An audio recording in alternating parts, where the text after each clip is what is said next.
আসসালামু আলাইকুম। প্রিয় দর্শক, অন্য মঞ্চের আলাপচারিতায় আপনাদের সকলকে আমন্ত্রণ জানাচ্ছি। 2024 সালের জুলাইয়ের সহিংস আন্দোলনের সময় যেসব উগ্র তরুণ আর ইসলামপন্থী জঙ্গি ধাঁচের গোষ্ঠী মাঠে নেমেছিল, তাদের জন্য নতুন জায়গা করে দেওয়ার ছদ্মবেশী প্রকল্প হচ্ছে এই এনসিপি বা নাপা। যখন লন্ডন বা নিউ ইয়র্কে মাহফুজকে পেটানোর চেষ্টা হচ্ছে বা হামলা করার চেষ্টা হচ্ছে, তখন এনসিপি তার পাশে দাঁড়ায়নি কিন্তু। অথচ এখন তারা হঠাৎ বলছে সরকারই তাকে মৃত্যুর দিকে ঠেলে দিচ্ছে। মাহফুজের বক্তব্যের মূল লক্ষ্য ছিল জামায়াত শিবিরের প্রক্সি রাজনীতি, তাই তিনি হামলার টার্গেট হয়েছেন। তাহলে কি সত্যি মাহফুজ বিএনপিতে যাচ্ছেন? সব সূত্র আসলে সেদিকে ইঙ্গিত করছে।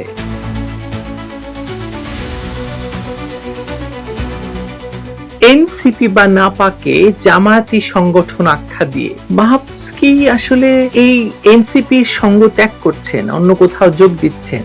এই প্রশ্নটা লন্ডনে উঠেছে। তবে এই প্রশ্নটি এখন আর কেবল গুঞ্জন নয়, বরং এক ধরনের রাজনৈতিক বাস্তবতায় মোড় নিচ্ছে বলে আমার মনে হচ্ছে। কারণ মাহফুজ আলম লন্ডনে বসেই তার ফেসবুক পোস্টে যা লিখেছেন, তাতে স্পষ্ট দেখা যাচ্ছে যে তিনি শুধু ক্ষোভ ঝাড়েননি, বরং নিজের ভবিষ্যৎ রাজনীতির জন্য মঞ্চও তৈরি করেছেন। জনমত এবং রাজনৈতিক হাওয়া দেখাচ্ছে যে তার এই কথার পরই একটা উল্লেখযোগ্য কাজ হয়েছে। সেটা হচ্ছে ঢাকা বিশ্ববিদ্যালয় এবং জাহাঙ্গীরনগর বিশ্ববিদ্যালয়ের এনসিপির যে ছাত্র সংগঠন বাংলাদেশ গণতান্ত্রিক ছাত্র সংসদ বা বাকছাসের প্রার্থীদের শোচনীয় পরাজয়ের পর সঙ্গে সঙ্গে এই ছাত্র সংগঠনটি বিলুপ্ত ঘোষণা করা হয়েছে। এটা কি কেবল একটা ঘটনা? আমি বলবো না, এটা স্পষ্ট একটি সংকেত। কারণ দল ভিত্তিক রাজনীতিতে পদক্ষেপগুলো হয়তো সরাসরি কথা বলে না বা সরাসরি বলে না, কিন্তু সময় এবং প্রেক্ষাপট মানে কিছু কথা বলিয়ে নেয় আমাদের। মাহফুজ যখন জামায়াত শিবিরের প্রক্সি রাজনীতি নিয়ে কথা বলছেন এবং প্রকাশ্যেই বলছেন যে এই মওদুদিবাদীরা তাকে হত্যা করতে চাইছে, এবং বলছেন তখনই এই ছাত্র সংগঠন যাকে বলা হচ্ছে যে শিবিরের বি টিম, সেই রাজনীতির একটি অংশ হিসেবে দেখা হচ্ছিল, বাকছাস তাকে মিনিমাইজ করে ফেললো, বিলুপ্ত ঘোষণা করা হচ্ছে, যেন একটা পুনর্গঠন বা সেই পুনঃসংজ্ঞায়ন, উনি যেটা বলেছেন তার স্ট্যাটাসে, তার অংশ হিসেবে তিনি লিখেছেন বাংলাদেশে আর কোনো ছায়া মওদুদিবাদী দল দরকার নেই। এই কথাটায় ইঙ্গিত খুব পরিষ্কার। এনসিপি বা নাপা যেভাবে জন্ম নিয়েছিল, সেটি মূলত জামায়াত শিবির ঘেঁষা শক্তির বিকল্প রাজনৈতিক আশ্রয় বানানোর প্রচেষ্টা ছাড়া আর কিছুই ছিল না। 2024 সালের জুলাইয়ের সহিংস আন্দোলনের সময় যেসব উগ্র তরুণ আর ইসলামপন্থী জঙ্গি ধাঁচের গোষ্ঠী মাঠে নেমেছিল, তাদের জন্য নতুন জায়গা করে দেওয়ার ছদ্মবেশী প্রকল্প হচ্ছে এই এনসিপি বা নাপা। তার মানে হচ্ছে শিবিরের বি টিম। তখন থেকে অনেকে বলছিল যে এটি আসলে জামায়াত শিবিরের বি টিম। আজ মাহফুজ নিজেই সে কথাটি পুনরায় উচ্চারণ করলেন। এখানে আসল কৌতূহলটা হচ্ছে তিনি এই অবস্থান নিচ্ছেন কেন? উত্তরটা লুকিয়ে আছে এই লন্ডনে। কারণ লন্ডনে এমন একটি বৈঠকের কথা শোনা যাচ্ছে যেখানে তিনি বিএনপির ভারপ্রাপ্ত চেয়ারম্যান তারেক রহমানের সঙ্গে একান্ত আলোচনা করেছেন বলে জোর গুজব। সেখানে যে সিদ্ধান্ত হয়েছে তাতে তিনি দেশে ফিরে উপদেষ্টার পদ ছেড়ে দেবেন এবং সরাসরি বিএনপিতে যোগ দেবেন। ইতিমধ্যেই কিন্তু উপদেষ্টা পরিষদের রদবদলের কথা হচ্ছে এবং এই ছাত্রদেরকে উপদেষ্টা পরিষদ থেকে বাদ দেওয়ার আলোচনা চলছে, এবং সেই কথা মেনেই হয়তো তিনি বলবেন যে আমি এই পদ থেকে ইস্তফা দিলাম। যদি সেটাই হয়ে থাকে তাহলে বোঝা যায় কেন তিনি হঠাৎ নাপাকে জামায়াতের প্রক্সি দল আখ্যা দিচ্ছেন। এটা আসলে সরে যাওয়ার যৌক্তিকতা তৈরি করার কৌশল। তিনি বলতে চাইছেন আমি এই দলের সঙ্গে থাকতে পারছি না কারণ এরা জামায়াত ঘেঁষা। এরা আগে ভাগে নিজেদের প্রস্থানকে নৈতিকতার রং দিয়ে দিচ্ছেন আর কি। অন্যদিকে এনসিপি নেতৃত্ব, বিশেষ করে আহ্বায়ক নাহিদ ইসলাম সঙ্গে সঙ্গে পাল্টা নাটক সাজিয়ে দিয়েছেন। তিনি লিখেছেন সরকারের ভেতর নাকি এক ধরনের নীরব সম্মতি আছে মাহফুজকে হত্যার দিকে ঠেলে দেওয়ার জন্য। কথাটা শুনলেই বোঝা যায় ভিকটিম কার্ড খেলার একটা চেষ্টা করছেন তিনি। যখন লন্ডন বা নিউ ইয়র্কে মাহফুজকে পেটানোর চেষ্টা হচ্ছে বা হামলা করার চেষ্টা হচ্ছে, তখন এনসিপি তার পাশে দাঁড়ায়নি কিন্তু। অথচ এখন তারা হঠাৎ বলছে সরকারই তাকে মৃত্যুর দিকে ঠেলে দিচ্ছে।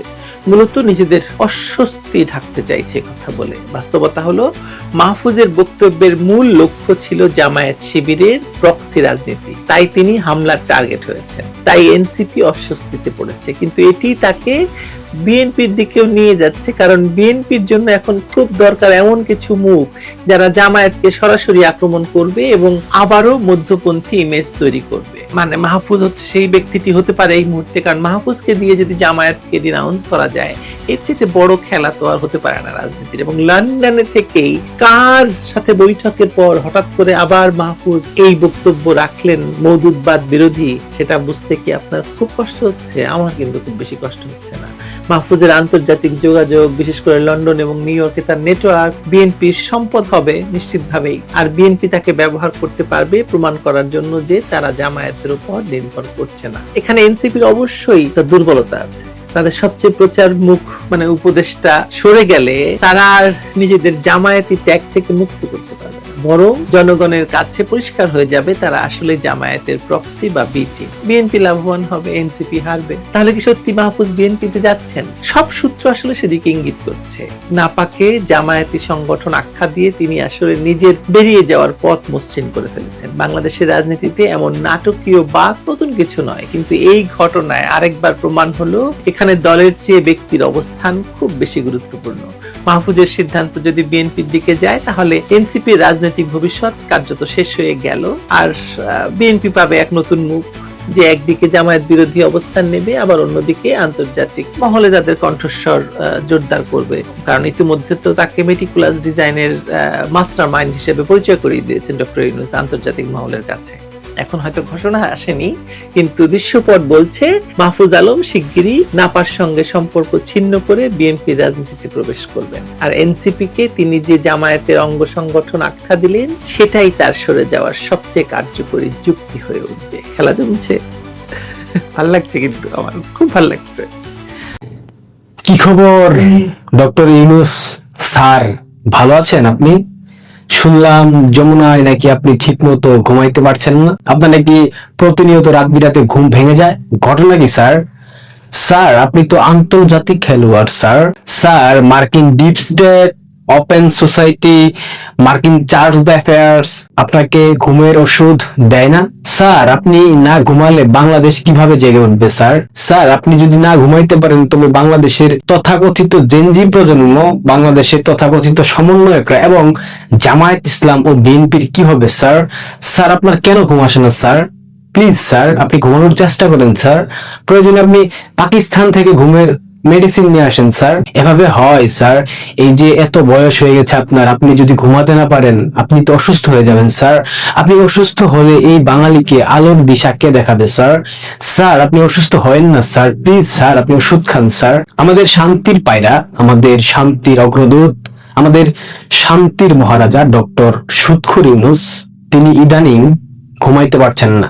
তার অনেক বড় ভয় কাজ করতেছে মনের মধ্যে, কখন না জানি একটা সেনা কু হয়ে যায়, কিংবা কখন না জানি তাকে গদি থেকে লাথি মেরে ফেলে দেওয়া হয়। আপনারা নিশ্চয়ই জানেন আমাদের শান্তির রাজা, আমাদের শান্তির পায়রা ক্ষমতায় বসার পূর্বেই সেভেন সিস্টার্স কে খেয়ে দেওয়ার জন্য বলে দিয়েছিলেন। তিনি ভারতকে হুঁশিয়ারি দিয়েছিলেন এবং ক্ষমতায় আসার পর বিভিন্ন ভাবে ভারতকে উত্তপ্ত করা হয়েছে। সেভেন সিস্টার্স খেয়ে দেব, চিকেন নেকের গলা কেটে দিব, দিল্লির মসনদে গাজিয়াতুল হিন্দ প্রতিষ্ঠা করব, কলকাতা দখল করে ফেলবো, বাংলাদেশের মানচিত্র হবে অনেক বড়, বাংলাদেশ অনেক বড় ভূখণ্ডের অধিকারী হবে, অনেক কথা বলেছেন, অনেক কথা বলেছেন এবং বলেছেন যদি ভারত বাংলাদেশকে উত্তপ্ত করার চেষ্টা করে, আপনারা সাম্প্রদায়িক যে গোষ্ঠী রয়েছে এরা প্রত্যেকে মিলেমিশে ঐক্যবদ্ধভাবে ভারতের সেভেন সিস্টার্স কে উত্তপ্ত করবেন। অনেক কথা বলেছিলেন না স্যার? আপনার সেই 26 লক্ষ ভারতীয় তত্ত্বের যে প্রবর্তক ডক্টর আসিফ নজরুল ভারত বিদ্বেষী অনেক কথা বলেছে, কিন্তু হঠাৎ করে আপনারা সুর পাল্টাচ্ছেন কেন স্যার? ঘুম আসতেছে না স্যার? মার্কিন চার্জ দ্য অ্যাফেয়ার্স, মার্কিন deep state, open society, George Soros সবাই কি মাথার উপর থেকে ছায়া সরিয়ে নিয়েছে? হিলারি ক্লিন্টন কি ফোন ধরছে না স্যার? বারাক ওবামা কি ফোন ধরছে না স্যার? ডোনাল্ড ট্রাম্প কি আপনার ফোন পিক করতেছে না? স্যার এভাবে হলে হয় স্যার? কত স্বপ্ন ছিল। এই যে একটা গান মনে পড়তেছে, আশা ছিল মনে মনে ঘর বাঁধিব তোমার শোনে, তোমায় নিয়ে কি জানি যাবো আমি গহীন বালুর চর না কি যেন একটা। যাই হোক, স্যারের কত আশা ছিল স্যার ভারতকে দখল করবে, ভারতের একটা অংশ নিয়ে বাংলাদেশকে একটা বৃহৎ রাষ্ট্র বানাবে। স্যারের কত আশা ছিল পাকিস্তানের সাথে মিলেমিশে সংসার করবে। আমরা যে তথ্য পেয়েছি স্যার, আপনি নাকি ঘুমাইতে পারবেন না স্যার, আপনি না ঘুমাইলে বসে বাঁচতে পারবেন স্যার। এই যে ঐক্যমত কমিশনের বৈঠক, সংস্কার এসব বাল ছাল, এগুলা সব মুখরোচক গল্প। এই গল্পগুলা শুনিয়ে মূলত বাংলাদেশের মানুষকে অন্যদিকে ডাইভার্ট করে রাখার চেষ্টা করা হচ্ছে।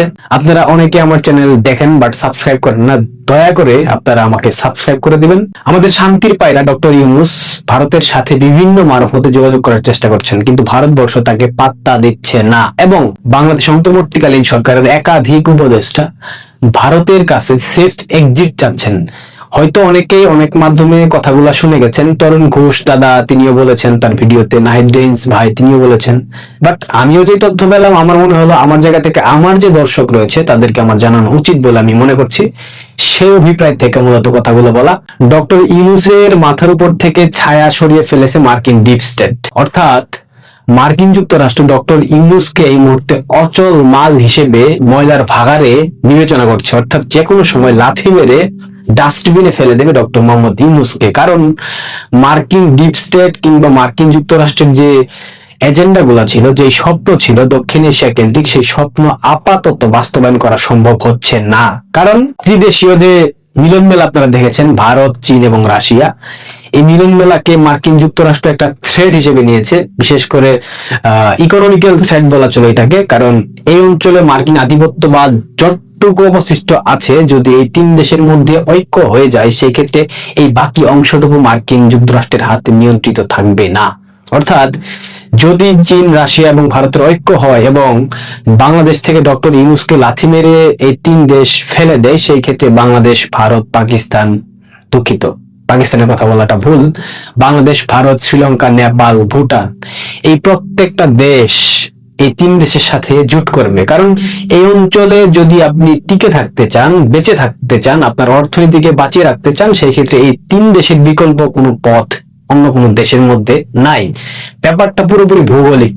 এখন ভৌগোলিক দিক বিবেচনা করলে মার্কিন যুক্তরাষ্ট্র কিন্তু আকাশ পথে বলেন কিংবা জলপথে বলেন কোনোভাবেই বাংলাদেশকে সহায়তা করতে পারবে না। কারণ ভারত মহাসাগরের একটা বিষয় রয়েছে, সেখানে চীনের যুদ্ধ জাহাজ মোতায়েন করা আছে, ভারতের যুদ্ধ জাহাজ মোতায়েন করা আছে। সো নৌপথে কোনো কিছু আসার কোনো প্রকার সম্ভাবনা নেই। এবং আকাশ পথে যদি ভারতবর্ষ তাদের আকাশ সীমা বন্ধ করে দেয়, শ্রীলঙ্কা তাদের আকাশ সীমা বন্ধ করে দেয়, মিয়ানমার তাদের আকাশ সীমা বন্ধ করে দেয়, বাংলাদেশের কোনো ফ্লাইট, কোনো আন্তর্জাতিক ফ্লাইট কোনো দেশে যেতে পারবে না। সবকিছু মিলিয়ে ডক্টর ইউনূস বুঝে গিয়েছে তার সময় শেষের দিকে, এবং নির্বাচনের যে মূলা ঝুলানো হচ্ছে ডক্টর ইউনূসের নেতৃত্বে বাংলাদেশে কোনো নির্বাচন হবে না। না মানে না। ডক্টর ইউনূস তার যে নিরাপত্তা উপদেষ্টা খলিলুর রহমানের মাধ্যমে ভারতবর্ষের বিভিন্ন কর্মকর্তাদের সাথে কথা বলার চেষ্টা করছেন, যোগাযোগ স্থাপনের চেষ্টা করছেন। অজিত দোভালজি, ডক্টর এস জয়শঙ্করজি, নরেন্দ্র মোদীজির সাথে তো সরাসরি কথা বলার কোনো সুযোগ নেই, সেই ক্ষেত্রে অমিত শাহ, রাজনাথ সিং, একাধিক ব্যক্তিবর্গ এবং তাদের যে পররাষ্ট্র মন্ত্রণালয়ের মুখপাত্র রণধীর জয়সওয়াল, তার সাথে কথা বলার চেষ্টা করেছেন। বাট কোনোভাবেই কোনো পক্ষ থেকে কোনো প্রকার সদুত্তর মেলেনি। এবং এই যে সেফ এক্সিটের কথা বলা হচ্ছে, এই সেফ এক্সিটের ব্যাপারে কোনো প্রকার সিদ্ধান্ত ভারতবর্ষ দেয়নি। এবং এইখানে আরেকটা বিষয় আছে, ভারতের সাথে মার্কিন যুক্তরাষ্ট্রের যে ট্রেড ডিল, এই ডিলটা যদি কোনোভাবে সফলভাবে হয়ে যায়, সেই ক্ষেত্রে মার্কিন যুক্তরাষ্ট্র বাংলাদেশ বিষয়ে তাদের যতগুলো আগ্রহ রয়েছে, প্রত্যেকটা আগ্রহ থেকেই পেছনের দিকে সরে যাবে। এবং এরপর ডক্টর ইউনূসকে কে রক্ষা করবে? পাকিস্তান? পাকিস্তানের কি সেই সক্ষমতা আছে? পৃথিবীতে পাকিস্তান এবং মার্কিন যুক্তরাষ্ট্র যাদের বন্ধু হয়, তাদের নতুন করে শত্রুর প্রয়োজন হয় না। কারণ পাকিস্তান নিজেরাই ভিখারি। এক ভিখারি পশ্চিমাদের থেকে ভিক্ষা করে কিংবা মধ্যপ্রাচ্য থেকে ভিক্ষা করে নিয়ে এসে ডক্টর ইউনূসকে রক্ষা করবে না। বাংলাদেশের সার্বিক পরিস্থিতি, আইন শৃঙ্খলা, ইকোনমি সবকিছু একটা ভঙ্গুর অবস্থার মধ্য দিয়ে যাচ্ছে। এই অবস্থায় ডক্টর ইউনূস চরম শঙ্কিত, চরম বিচলিত, চরম শঙ্কার মধ্যে রয়েছেন, ভয়ের মধ্যে রয়েছেন, কখন না জানি কি হয়ে যায়। যেহেতু বাংলাদেশে আওয়ামী লীগের মিছিলের সারি দীর্ঘ হচ্ছে, ধীরে ধীরে লম্বা হচ্ছে, সাধারণ মানুষ আওয়ামী লীগের মিছিলে যোগদান করছে, এটা অত্যন্ত শঙ্কার বিষয় হয়ে দাঁড়িয়েছে। এবং বিএনপির সাথে তাদের একটা মনোমালিন্য সৃষ্টি হয়ে গেছে ডাকসু এবং জাকসু ইলেকশনকে কেন্দ্র করে। সেই জায়গা থেকে ডক্টর ইউনূস আপাতত জামাত ছাড়া কাউকে পাশে পাচ্ছেন না। কারণ সবাই বুঝে গিয়েছে ডক্টর ইউনূস একটা বাটপার, এবং বাটপারের পাশে এন্ড অফ দ্য ডে তে গিয়ে কেউ থাকে না, এবং ডক্টর ইউনূসের পাশেও এই মুহূর্তে আর কেউ নেই। সেই জায়গা থেকে প্রতিনিয়ত সাপ্তাহিক প্রতি মুহূর্তে ভারতবর্ষের সাথে বিভিন্ন চ্যানেলের মাধ্যমে যোগাযোগ করার চেষ্টা করা হচ্ছে এবং ডক্টর ইউনূসের যে পশ্চিমা বন্ধু বান্ধব রয়েছে, মিত্র টাইপের ব্যক্তি রয়েছে, এদের মাধ্যমে এবং বিভিন্ন লবিস্ট ফার্ম রয়েছে, এই ফার্মের মাধ্যমে ডক্টর ইউনূস ভারতের সাথে একটা নিকোজিশনের জন্য চেষ্টা করছেন। সেই জন্য মূলত সাম্প্রতিক সময়ে আপনারা খেয়াল করবেন ভারতের সাথে অতিরিক্ত প্রীতি দেখাচ্ছেন, ভারতের সাথে অতিরিক্ত প্রেম দেখাচ্ছেন। তবে এন্ড অফ দ্য ডেতে গিয়ে কি ভারত ডক্টর ইউনূসকে বিশ্বাস করবে? আমার মনে হয় না, কারণ সেই বিশ্বাসের জায়গাটুকু ডক্টর মোহাম্মদ ইউনূস ধরে রাখতে পারেননি। এবং বিএনপি তাদের কি ভারতের সাথে কোনো প্রকার সমঝোতা হবার কোনো সম্ভাবনা রয়েছে?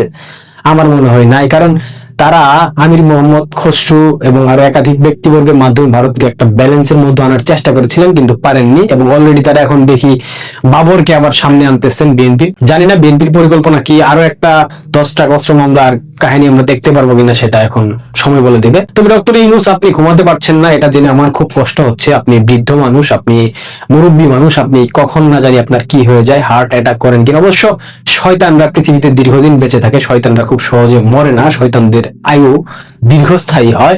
সেই জায়গা থেকে আমরা ভেবে নিতে পারি আপনি খুব সহজে মরবেন না, কারণ আপনি মরে গেলে আপনার যে বিচার হবে বাংলাদেশের মাটিতে, সেই বিচার বাংলাদেশের মানুষ মিস করবে।